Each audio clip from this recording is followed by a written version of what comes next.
en Bretagne. On va parler de la Bretagne et je suis moi-même breton. Ma famille est originaire de l'Orient. Et là, il y a 70 communes en Ille-et-Vilaine et 24 du Morbihan reconnues en catastrophe naturelle. Je crois qu'en tout, il y en a 112 ou 125. 125. Donc c'est une catastrophe ce qui s'est passé en Bretagne. On va en parler un petit peu. Je vais vous montrer ça. Et c'est vraiment incroyable. Et là, on ne peut pas dire qu'il n'y a pas de changement climatique. Vraiment, il y a des effets physiques, euh, quantitatifs, mesurables. Voilà, c'est une catastrophe, on peut le répéter. Donc l'arrêté du 6 février 2025 est paru au journal officiel. Après les terribles inondations de fin janvier, à la fin janvier, ils ont vécu un cauchemar. Les demandes de reconnaissance ont été examinées par les ministères. Donc 94 communes bretonnes ont été reconnues en état de catastrophe naturelle. Un arrêté qui devait faciliter les démarches des sinistrés. Il faut savoir qu'avec les assurances, etc., il y en a 2 ou 3 ans après, ils ne sont toujours pas étudiés, même pas remboursés. Étudiés, c'est terrible. Je ferai un sujet sur les assurances parce que honnêtement, je sais pas, il faut changer le système. Là. Ils profitent des situations où ils vous prennent votre argent et derrière, ils ne vous le rendent pas en fait. Ils font pas le service qu'ils auraient dû faire. Il y a toujours un petit alinéa. Donc 70 communes lors de l'état de catastrophe naturelle, alors je vais vous remettre ça, a été reconnu dans les 112 communes de l'ouest de la France, dont Rennes, Redon, touchées fin janvier par des inondations exceptionnelles. Et donc ça a été publié. 70 communes d'Ille-et-Vilaine, comme j'ai dit, 24 du Morbihan, 12 en Loire-Atlantique, 3 en Mayenne, 2 dans la Maine-et-Loire et 1 en Calvados qui sont concernés par cet arrêté. Alors dans un message posté sur X, Bruno Retailleau, donc ministre de l'Intérieur, avait annoncé que 125 dossiers ont été examinés et que l'état de catastrophe naturelle a été reconnu pour 112 communes. C'est incroyable, c'est énorme. C'est énorme, 112 communes, ça fait un paquet de monde. Et donc les 13 restantes seront réévaluées sous peu à partir d'expertises complémentaires. Ça veut dire que tu vas galérer. Donc un tweet de Bruno Retailleau, je vous le montre, voilà. La semaine dernière, plusieurs départements de l'Ouest ont subi des inondations et de crues exceptionnelles. Vous avez cruelles. Samedi dernier, à Redon, en Ille-et-Vilaine, j'ai apporté mon soutien aux habitants, aux élus et aux forces de secours et de sécurité mobilisées et j'ai annoncé. Alors si je clique voir plus, je pense que voilà, on va aller là et on va le lire tranquillement.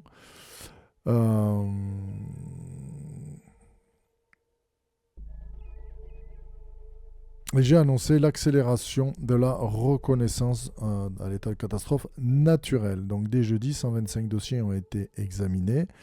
Et ce matin, l'état de catastrophe naturelle a été reconnu pour 112 communes. Donc les 13 restantes seront réévaluées sous peu à partir d'expertises complémentaires. Merci aux maires, aux préfets de département et aux services de l'État pour leur réactivité. Les engagements de l'État doivent être tenus et je m'y engage. Il s'y engage, le bougre. On verra ça. Donc ce dispositif doit permettre aux sinistrés d'être indemnisés par les assurances. Il dispose d'un délai de 30 jours à partir de la publication au journal officiel. Au JO, c'est pas les Jeux Olympiques. Pour faire les démarches auprès de leurs assureurs dans les documents. Enfin, tous les documents, photos, factures, etc. sont adressés lors de la demande d'indemnisation. Le problème, c'est que les gens font ce qu'il faut, ils fournissent tout, et on leur dit toujours qu'il manque un papier. On leur dit toujours, oui, mais selon la ligne telle, est-ce que vous avez la facture de ce que vous avez acheté en 1930 ? C'est un truc de fou. Cette garantie, donc un régime mis en place en 82, cette garantie catastrophe naturelle est obligatoirement incluse dans l'assurance multirisque et plus généralement dans l'assurance de dommages.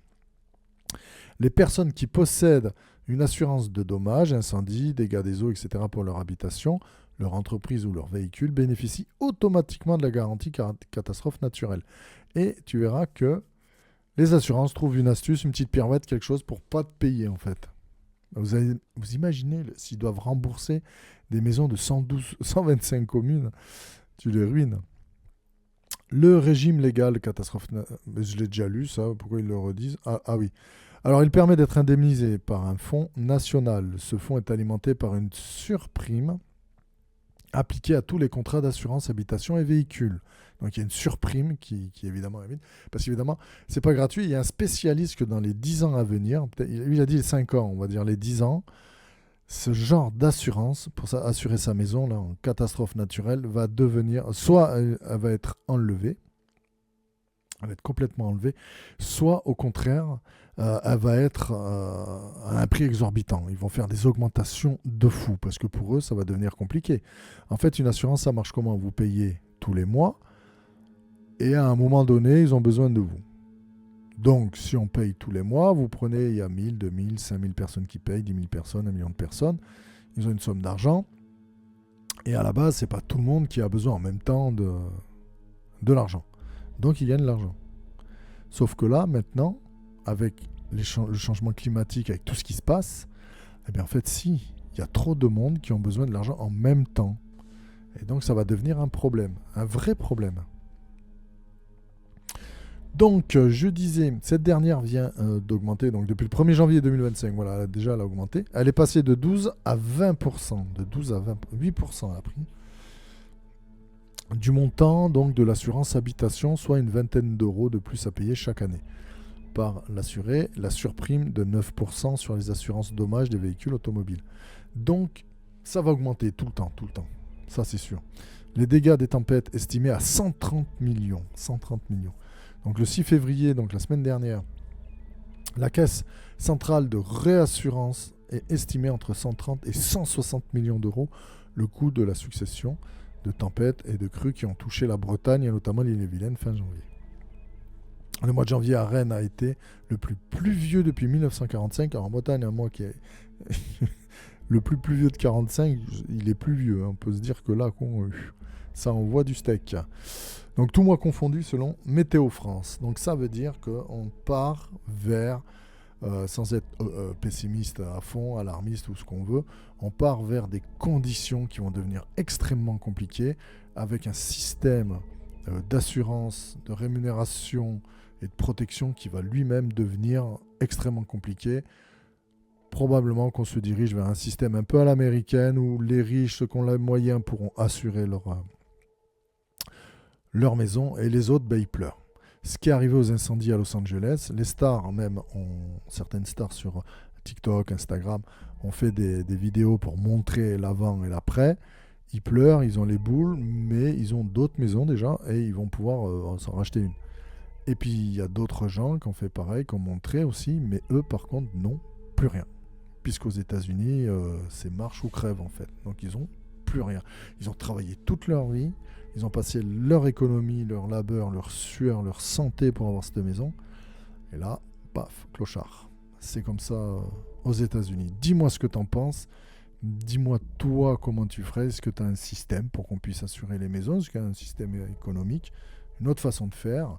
Et si tu n'es pas abonné, abonne-toi parce que ça va m'aider à grandir. Bye.